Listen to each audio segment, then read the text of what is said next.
ಬಳ್ಳಾರಿ ಜಿಲ್ಲೆ ಸಿರುಗುಪ್ಪ ತಾಲೂಕಿನ ದರೂರು ಗ್ರಾಮದಲ್ಲಿ ಹಿಂದೂ ಮುಸ್ಲಿಂ ಸೌಹಾರ್ದತೆಯ ಪ್ರತೀಕವಾಗಿ ನಡೆಯುವಂತಹ ಪ್ರಸಿದ್ಧ ಹಜರತ್ ಹೊನ್ನೂರ್ ವಲಿಗಂಧ ಮತ್ತು ಉರುಸ್ ವೈಭವದಿಂದ ನೆರವೇರಿತ್ತು. ಸುಮಾರು 85 ವರ್ಷಗಳ ಇತಿಹಾಸ ಹೊಂದಿರುವ ಈ ಉರುಸ್ ಮಹೋತ್ಸವದಲ್ಲಿ ಧರ್ಮಭೇದವಿಲ್ಲದೆ ಎಲ್ಲಾ ಸಮುದಾಯದ ಜನರು ಭಾಗವಹಿಸಿ ಭಕ್ತಿ ಸಮರ್ಪಿಸಿದ್ರು. ದರ್ಗಾ ಕಮಿಟಿಯ ದೈವಿ ಪುರುಷ ಎಂದೇ ಆರಾಧಿಸುವ ಹಸನ್ ಸಾಬ್ಗೆ ವಿಶೇಷ ತುಲಾಭಾರ ಕಾರ್ಯಕ್ರಮ ನಡೆಸಲಾಯಿತು. ಈ ವೇಳೆ ಹಸನ್ ಸಾಬ್ ದೈವಿಕ ವಾಣಿ ನುಡಿದು ಭಕ್ತಾದಿಗಳಿಗೆ ಆಶೀರ್ವಚನ ನೀಡಿದ್ರು. ಮಲ್ಲಿಗೆ ಹೂ, ರೋಜಾ ಹೂ, ಮಾದ್ಲಿ ಹಾಗೂ ಸಕ್ಕರೆ ಹಿಡಿದು ಸಾವಿರಾರು ಭಕ್ತರು ಮುಂಜಾನೆಯಿಂದಲೇ ದರ್ಗಾಕ್ಕೆ ಆಗಮಿಸಿ ಪೂಜೆ ಸಲ್ಲಿಸಿದ್ರು. ಸಕ್ಕರೆಯಿಂದ ತುಲಾಭಾರ ಕಾರ್ಯಕ್ರಮವು ಭಕ್ತಿಭಾವದಿಂದ ನೆರವೇರಿತ್ತು.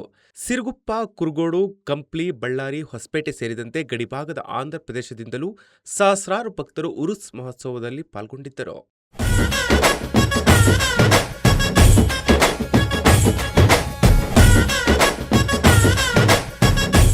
ಸಂಪೂರ್ಣ ನ್ಯೂಸ್, ಇದು ನೊಂದವರ ಧ್ವನಿ.